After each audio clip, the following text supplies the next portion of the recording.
Hello everyone, আসসালামু আলাইকুম। আজকে রান্না হচ্ছে গরুর মাংস আলু দিয়ে অসাধারণ একটা রেসিপি। দেখুন কালারটা কত সুন্দর এসেছে। চলুন দেখে আসি ফুল ভিডিওটা। এখানে গরুর মাংসগুলো ভালো করে ধুয়ে দিয়ে দিয়েছি গরম মশলা, দিয়ে দিয়েছি পেঁয়াজ কুচি, অনেকটা পরিমাণ পেঁয়াজ কুচি দিয়েছি, দিয়ে দিচ্ছি লবণ, হলুদের গুঁড়া, মরিচের গুঁড়া, জিরার গুঁড়া, তারপর দিয়ে দিচ্ছি গরুর মাংসের মশলা, তারপর দিয়ে দিচ্ছি তেল পরিমাণ মতো, আদা রসুন বাটা, তারপর ভালো করে মাখিয়ে নেব।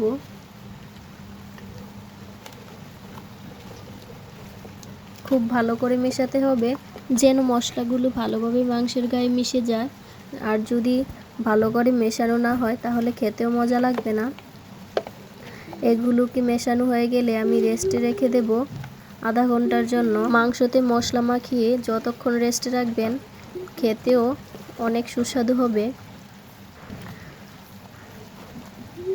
আমি আধা ঘন্টার মতো রেস্টে রেখেছি। আপনাদের হাতে সময় থাকলে 1.5 থেকে 2 ঘন্টা রাখবেন, খেতে অনেক মজা হবে। চলুন এবার চলে যাচ্ছি মেইন রান্নায়। হাঁড়িতে পরিমাণ মতো তেল দিয়ে দেব লবণ হলুদ মাখিয়ে রাখা আলুগুলো। আমি আলুগুলো বড় করে কেটেছি, আপনারা আপনার ইচ্ছা মতো কাটতে পারেন। তারপর আলুগুলো ভেজে তুলে রাখবো। তারপর একই তেলের মধ্যে দিয়ে দেব ম্যারিনেট করা মাংসগুলো, দিয়ে ভালো করে মিশিয়ে নেব। চুলা হাই হিটে রেখে আমি মাংসটা কষিয়ে নিচ্ছি। ভালো করে স্প্যাচুলার সাহায্যে আমি ভালো করে মিশিয়ে নিচ্ছি। মিশানো হয়ে গেলে তারপর আমি চুলা মিডিয়াম করে একটু পর এসে নেড়ে দিচ্ছি যেন নিচে লেগে না যায়। এখানে মশলা আছে তাই লেগে যাওয়ার সম্ভাবনা আছে। কষানো হয়ে গেলে পরিমাণ মতো পানি দিয়ে ঢাকনা দিয়ে দেব 40 থেকে 45 মিনিটের জন্য। 40 থেকে 45 মিনিট পর ফিরে এসে আবারও কিছুক্ষণ নেড়ে ঢাকনা দিয়ে দেব। মাংসটাকে কয়েক মিনিট পর এইভাবে নাড়তে থাকতে হবে, নিচে লেগে গেলে একদমই খেতে ভালো হবে না। এখন মাংসটা কষিয়ে তার মধ্যে দিয়ে দিচ্ছি ভেজে রাখা আলুগুলো।